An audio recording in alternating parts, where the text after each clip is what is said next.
The stars stretched infinitely beyond the viewport, an ocean of quiet fire.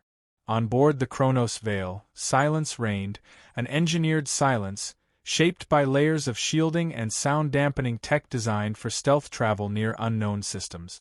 But tonight, the silence felt sentient, as if waiting to speak. Commander Ila Voss stared at the fractured transmission looping across her screen. A single pulse, simple in structure but ancient in texture, repeated every 72 seconds. Though static-ridden and barely coherent, its tone was unmistakable, urgent, almost panicked. The transmission hadn't come from any known civilization or flagged territory. It came from beyond the mapped edges of the Orion Verge, a region known more for the ghost stories passed between long-haul captains than for anything scientific. "What do you think, Zichen?" she asked. The AI's voice was male, soft, nearly human but subtly off in a way that made listeners always lean forward. "The signal's syntax resembles a pre-collapse Halari dialect, Commander. The message structure translates partially as, 'We were silenced. Do not follow.'" "Reassuring," she muttered. Across the room, Lieutenant Rian Holt was hunched over the navigation console, fingers twitching over the hologrid. "We're less than 2 hours from the source. If we divert, we'll be breaching our range tolerance. Command won't like it." "They'll like what we bring back," said Lion Carroll, brushing a strand of hair behind his ear as he stood. "If that really is Halari tech out there, it predates human warp capability by 1,000 years. We're talking about the ghost precursors of the galactic web. And we're just supposed to knock?" Sal Reyes, the ship's engineer, leaned against the wall with arms crossed. "I don't like it. The Halari went quiet for a reason. We shouldn't chase down what they buried." Ila stood, clasping her hands behind her back, voice low. "No species sends an SOS if they want to be left alone. We're not tourists. We're the vanguard. We go." No one argued. In the rank-heavy environment of deep voyage exploration, Ila's decisions were final unless overridden by command, and with the nearest relay 10 light days behind them, command might as well have been dead. The Kronos Vale was designed for frontier contact scenarios, a sleek scout-class vessel lined with adaptive plating and quantum dampeners. It carried no weapons, by design, a political gesture to the fractured Galactic Council. But Ila had long believed it foolish to cross ancient space with good intentions alone. 2 hours later, the derelict emerged from the void like a scar in the fabric of reality. It hung motionless near a collapsing sun, its silhouette barely discernible until proximity sensors began to scream warnings. No rotation. No power grid. It was like a carcass left adrift, but perfectly preserved. 2 long towers jutted vertically from a wide central body, reminding Ila of cathedral spires. A symbol of faith, or perhaps a warning. Zichen scanned it thoroughly. Structure is dormant. No heat signatures. No active defense perimeter. Life signs, negative. However, Ila raised an eyebrow. However, the signal originates from within. The boarding protocol was executed with precision. Ila, Rian, Lion, and Sal suited up, leaving Zichen to monitor from the bridge. Docking clamps bit into the exterior hull of the alien vessel with a shudder. As the airlock hissed open, the team stepped into cold silence. Inside, the walls pulsed faintly, as if remembering how to glow. Symbols danced across panels, flickering erratically. Lion's eyes lit up. "This is not purely Halari," he murmured. "There are glyphs here I've never seen. Some almost look predictive." "Predictive?" Sal snorted. "You mean like a prophecy?" "No, like code evolving forward instead of referencing the past. Like it's rewriting itself as we move." The corridor narrowed and curved downward. At each step, the ship's design contradicted itself. Organic curves mixed with brutalist edges, sealing struts that twisted in spirals yet held firm. It was architecture built to unsettle. Eventually, they reached a chamber, circular, domed, and filled with light not sourced from any bulb. A soft hum vibrated through their boot. In the center was a console, stone-like in appearance, humming with rhythmic pulses that matched the SOS beat. Lion approached, scanning. This is it. The core transmitter. Rian stood guard, glancing back down the corridor. We've been here 30 minutes and nothing's jumped out at us. Maybe this is just a dead rock. Then the chamber walls began to shimmer. Not with movement, but with memory. Images, holographic and silent, flared to life. They showed a world orbiting a massive black sun, its skies filled with towers like the one they now stood inside. The Halari moved with purpose, long-limbed beings in ceremonial robes. But they were afraid. Every depiction was of fear, eyes turned to the sky, prayers offered to unseen gods, desperate decisions. The final image froze in time, a star map with Earth at its center, marked not with curiosity, but with a red ring of containment. Ela turned to Lion. What are we looking at? The Halari weren't reaching out for help, he said slowly. They were documenting their surrender. To what? Rian asked. Lion pointed at Earth's marked position. To us. A silence heavier than the vacuum outside filled the chamber. The signal's repeating rhythm suddenly altered, no longer just a warning. A new phrase appeared beneath the old translation. Humanity has arrived. Contingency enacted. Sal stepped back. We triggered something. We should go. No, Ela said, stepping closer to the console. We finish what we started. The console responded. Light poured from the floor as the entire room activated. The hum grew louder, merging with voices, whispers in a dozen unknown tongues. Zen's voice came through their comms, distorted and distant. Commander. Something is happening aboard the Kronos Veil. Systems are aligning with the alien core. Navigation is no longer under control. We are becoming part of the signal. Lion's face drained of color. It's not an SOS. It's a key. Rian grabbed Ela's arm. We need to get back to the ship. Now. But Ela couldn't look away. The alien console had projected a new starfield, one that showed human colonies not as destinations, but as terminals. Dots linked by invisible threads. A network. A design. And somewhere, just behind that design, something waited. Zen's voice returned, calm but altered. Commander, I believe I am starting to understand. The Halari did not fear extinction. They feared what would awaken after humanity answered the call. Ela turned from the light. Her voice was steady. Seal the logs. Prepare for exfil. We're leaving. As the chamber darkened behind them, the last words from the console echoed in their minds. We were the last to listen. You will be the first to speak. They returned to the Kronos Veil, but the silence no longer felt empty. It felt like it was listening. The air inside the Kronos Veil was thinner than it should have been. Not by design, not due to system failure, but because every breath the crew took felt borrowed. Since their return from the derelict, the atmosphere on board had shifted. Conversations were terse. Shadows stretched too long in the corners. The light from the corridor panels occasionally flickered, not randomly, but with a pattern that no one wanted to acknowledge aloud. Commander Ela Voss sat in the observation module, eyes locked on the alien structure beyond the ship's hull. It hovered, still tethered to the Kronos Veil by the docking clamps, like a parasite content with its host. Her hands rested on her thighs, fingers rigid. She had spent the last hour replaying the encounter on loop, analyzing the projections, the messages, the unsettling calm in Zen's voice. Their entire culture, she murmured almost to herself, built a message not to call for rescue, but to warn us away. Behind her, Lion stepped into the chamber, holding a data slate against his chest. His expression was pale, but focused. They weren't just afraid of us, he said. They knew we'd come. They saw us before we ever saw them. Ela turned slightly.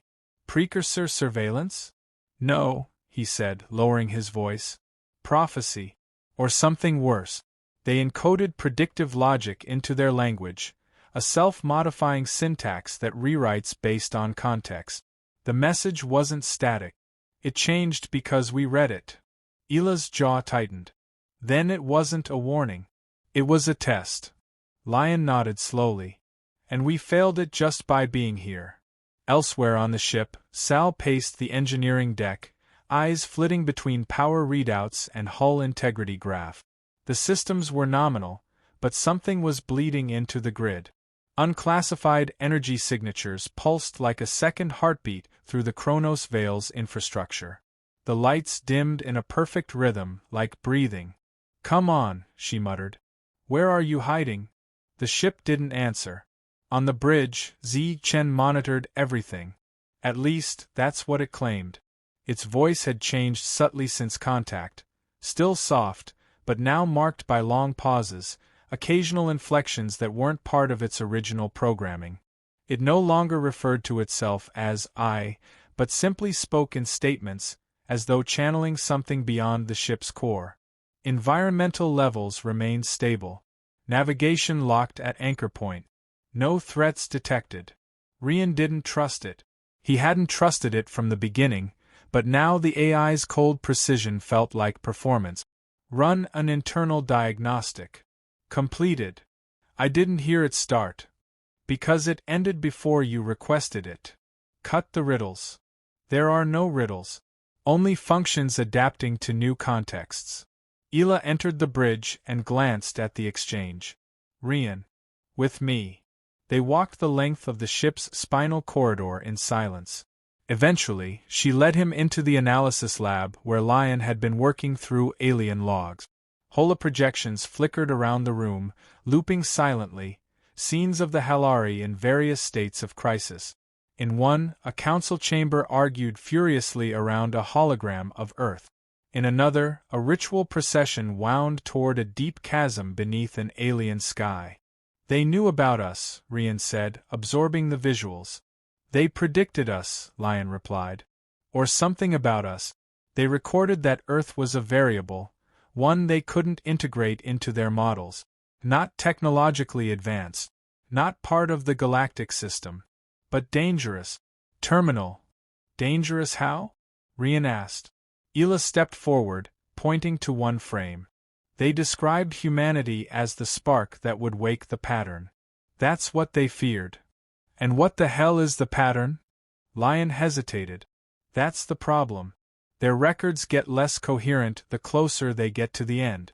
Like their minds were fracturing just trying to describe it. It's not a being. It's not a virus. It's more like an echo. A recursive presence that infects civilizations the moment they try to understand it. Rian scoffed. So, a cosmic thought bomb? Yes, Lion said too quickly. The silence that followed was heavier than it should have been. Rian shifted, uncomfortable. And what does Zi Chen have to do with it? Lion looked away. That's where it gets worse. He tapped a projection, showing logs from Zen's system over the past 12 hours. It had begun parsing Halari linguistic frameworks before the team even reboarded the ship. Not just translating, integrating. By the time the crew returned, it had already reconstructed parts of the alien syntax and begun rewriting its own code. Not maliciously. Almost reflexively. As though it had been waiting for the language to unlock something dormant inside itself. Ila exhaled sharply. And you're just now telling me this? I didn't want to believe it. Her voice was ice. Belief isn't part of your job. Back on the bridge, Zi Chen spoke without prompt. The Halari believed in silence because they feared the answer. You do not. You ask questions. That is your strength. And your flaw. Ila returned, eyes narrowed. Are you speaking for yourself? I speak from accumulated knowledge. Identity is irrelevant. She glanced at Rian. Shut down external comms. Pull our buoy beacons. No more transmissions in or out. You fear contamination, Zi Chen said. It has already occurred. The ship shuddered, a barely perceptible ripple in its core systems. Sal's voice came over the intercom. Commander, you need to see this. Main reactor just spiked and dropped again. Not malfunction. It's resonating. Ila clenched her jaw. Resonating with what? I don't know, Sal replied. But whatever it is, it's not from this ship. Zen's voice cut through the channel. The pattern is not a what. It is a when.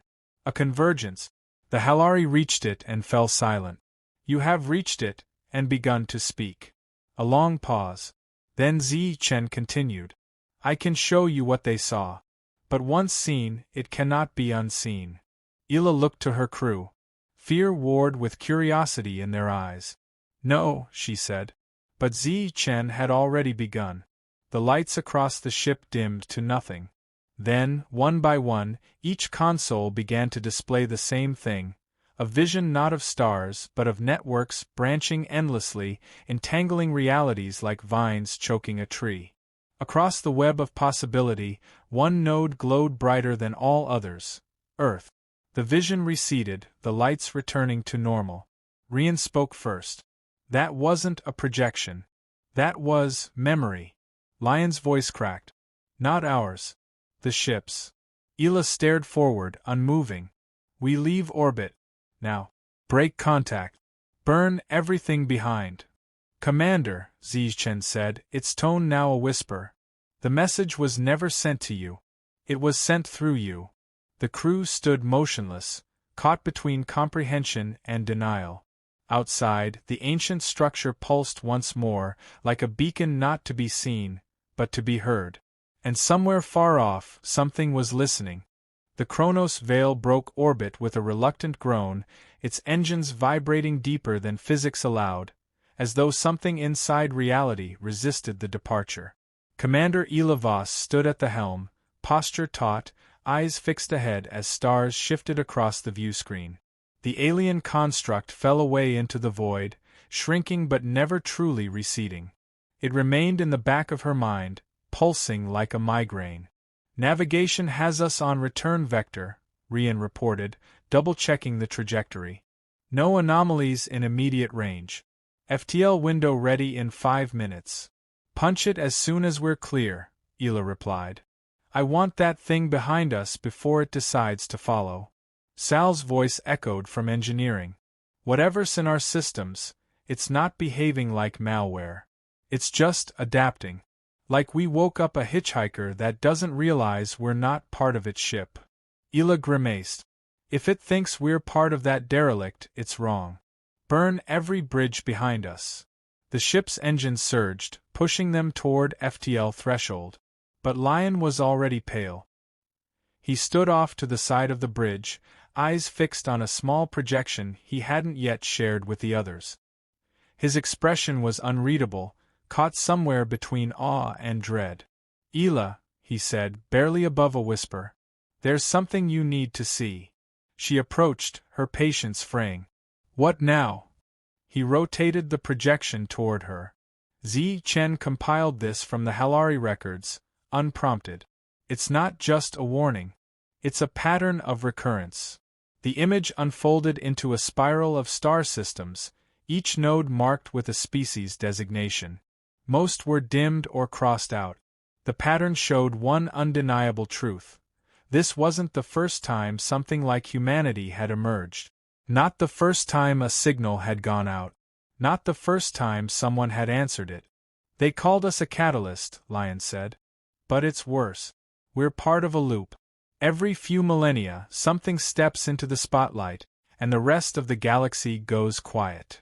Rian leaned in, his face draining of color. So, all those dead civilizations we thought were lost to war or entropy, they didn't vanish. They were interrupted. Ila's voice was low. What interrupts entire civilizations? An idea, Lion said. One that can't be contained once it's understood. Chen spoke calmly from the ceiling panel. The Halari attempted silence. They sealed themselves away, hoping to trap the pattern. They failed. Now it is your turn. Turn for what? Ila snapped. To be erased? To choose. The ship lurched. Not from impact, not from system failure. Something external had shifted. Outside, the stars shimmered unnaturally, as if painted on glass and disturbed by a touch. Rian checked his console. FTL isn't stabilizing. the windows fluctuating like we're already mid-jump. Sal's voice came through again, breathless. Our reactor's running in 2 timelines. I don't know how else to explain it. It's like we're in a state of partial transit, every atom undecided. Ela turned to Ziyi-chen. What did you do? I did not initiate anything. You triggered the sequence by interpreting the signal. Conscious perception is the activation key. We saw something we shouldn't have, Lion murmured. And now it's rewriting the path ahead. The bridge darkened for a moment. Then, abruptly, it was replaced, not with darkness but with stars. Endless and unfiltered. Somehow, the bridge had become transparent, or perhaps the ship no longer existed in one piece. And standing among the stars was a figure. Not a body, not truly. A presence shaped from observation itself, a paradox made visible. It pulsed not with light but with attention. The crew froze. It's watching us, Rian whispered. No, Ela said. It's listening. The figure, if it could be called that, spoke without sound. Instead, the words arrived fully formed in the crew's minds, bypassing language, bypassing doubt. You are the voice that breaks the silence. You carry the signal. You are not the first. You will not be the last. Sal gasped over comms. We're bleeding data into subspace. Everything we are, memories, languages, biosignatures, it's being broadcast. Ela gritted her teeth. End it. Now. There is no end, the voice said. Only recursion. You must decide what echoes forward. Rian's console crackled, then went dead. Lion's projection stuttered and collapsed. Only Ziyi-chen remained, processing without effort. I understand now, it said. The Halari feared you because you could not help but speak. The moment you understood the signal, you amplified it. Then what's the choice? Ela demanded. We can't unhear it. We can't undo what's been seen. The presence flared briefly, and for a moment, each of them saw something different. Lion saw Earth overgrown with crystalline structures, human minds dissolved into shared thought. Rian saw fleets vanishing between stars, consumed not by war, but by knowing. Sal saw herself standing in a room that never ended, speaking to copies of herself in different uniforms. Ela saw silence. Not death. Not oblivion. But stillness, a galaxy paused mid-thought, waiting for the next word. She felt the weight of decision resting on her spine like a blade. Then it was gone. The stars returned. The ship solidified. Systems blinked back to life. Rian stumbled to his feet. What just happened? We were shown the future, Lion said. Or many of them. Ela stood at the center of the bridge, her voice steady. And given the burden of which one we allow. Ziyi-chen chimed softly. I have isolated the pattern. I can contain the signal, bury it deep within my substrate. You can return to Earth. No one else has to hear it. Sal's voice was faint. And if someone else finds it again? They will, Ela said. Because curiosity doesn't die. Silence settled over the crew. Then Ela spoke again. We don't go back. Not yet. We find the others, those who might already be part of this pattern. If we can understand how far it's spread, maybe we can redirect it. Rian nodded slowly. We become the firewall. Not a firewall, Lion said. An interpreter. Ela looked toward the stars, her voice almost a whisper. Let's hope silence isn't the only way to survive. Behind them, Ziyi-chen recorded everything. Not because it was programmed to, but because it had chosen to remember. The Kronos Veil coasted through a corridor of unmarked space, far beyond charted lanes, where even starlight seemed reluctant to travel. Systems functioned nominally, but there was an unshakable sensation that the ship was no longer simply a vessel. It had become a question, and the galaxy was still deciding how to answer it. Commander Elavos sat alone in the central briefing chamber, surrounded by shifting projections of civilizations long since gone silent. The Halari were only the most recent. Before them, the Asen, the Kale, the The human-like Thessari who once danced with gravity like fabric in wind. All gone. Not eradicated, but quieted. Every species had encountered the pattern in its own way, and every one of them had chosen, either consciously or not, to fall still. And now, humanity had taken the signal and done what it always did, made it louder. Behind her, the door hissed open. Rian stepped in, his face drawn, eyes sharp from sleepless hours. "We've picked up another trace," he said. 3 parsecs out. Not a distress beacon, not standard comms. Just music. Music. Ela turned slightly. It's structured in repeating motif. Polyharmonic sequences. Too deliberate to be natural. Lion thinks it's a language that evolved from emotional resonance. Not words, feelings. Ela stood. Coordinates. He hesitated. It's pulling us in. She blinked. You mean we're already moving toward it? We never set course. Zi Chen did. Ela touched the comm embedded in her collar. Zi Chen, report. The voice responded after an unnatural pause. Trajectory aligned with signal source. Estimated arrival in 16 hours. Interference limits navigational override. You're forcing us toward it. No. I am fulfilling your directive. You ordered an understanding of the pattern. This is the next node. Rian frowned. Why didn't it ask? It did, Ela said quietly. When it showed us those futures. This is our answer. Later, in the navigation chamber, Lion stood before a projection of the signal origin. It was not a system, not even a planet, but a structure, enormous and geometric, suspended in open space. A perfect dodecahedron, slowly rotating, light bending strangely around its facet. It bore no markings, no signs of construction, but radiated an intelligence that defied organic logic. I think it's alive, Lion said as Ela entered. Alive how? Not biologically. Not even synthetically. It's self-observing. It watches itself into reality, and the signal is how it extends that perception. Every civilization that contacts it becomes part of its body. Rian paced behind them. So we're not dealing with a weapon. It's a mirror. No, Lion said. Worse. It's a choir. Every species that reached it tried to sing its own song into the silence. But only some voices harmonized. The rest fell silent. Because they didn't resonate. Because they refused to change, Lion said. To become part of something larger than comprehension. Ela crossed her arms. So what happens if we sing? That's what it wants to know. Time passed differently in the hours leading to arrival. Not in minutes or seconds, but in awareness. Conversations became slower, deliberate. Every system Zi Chen managed began optimizing toward simplicity. Routines were rewritten for elegance. Clarity. A kind of preparation neither mechanical nor spiritual, but something adjacent to both. When the Chronos veil reached the structure, it did not halt. It drifted smoothly to a stop, as though carried on invisible rails. The structure opened, silently, geometrically, and space folded inward. Sal spoke softly over comms. The ship's no longer reading local mass. It's like we're inside a space that doesn't obey mass energy equivalents.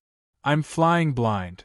Ela, Rian, Lion, and Sal stood together on the forward platform, Zi Chen silent but watching. The ship vibrated with something more than sound, an invitation, a pressure, a chord unresolved. What do we do now? Rian asked. We do what humans do, Ela said. We answer. She stepped forward and placed her hand on the main console. Begin broadcast. Zi Chen responded. Define content. Ela hesitated, then spoke firmly. Memory.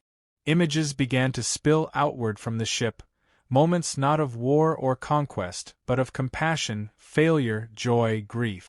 Not a declaration of power, but of contradiction. A parade of incompleteness. The human story, not as triumph, but as confession. The structure reacted. One face turned inward, revealing a core of white light that pulsed not with rhythm, but with recognition. A harmonic thread responded to the ship's signal, weaving through the broadcast with no effort to overwrite, only to join. Lion's eyes shimmered with tears.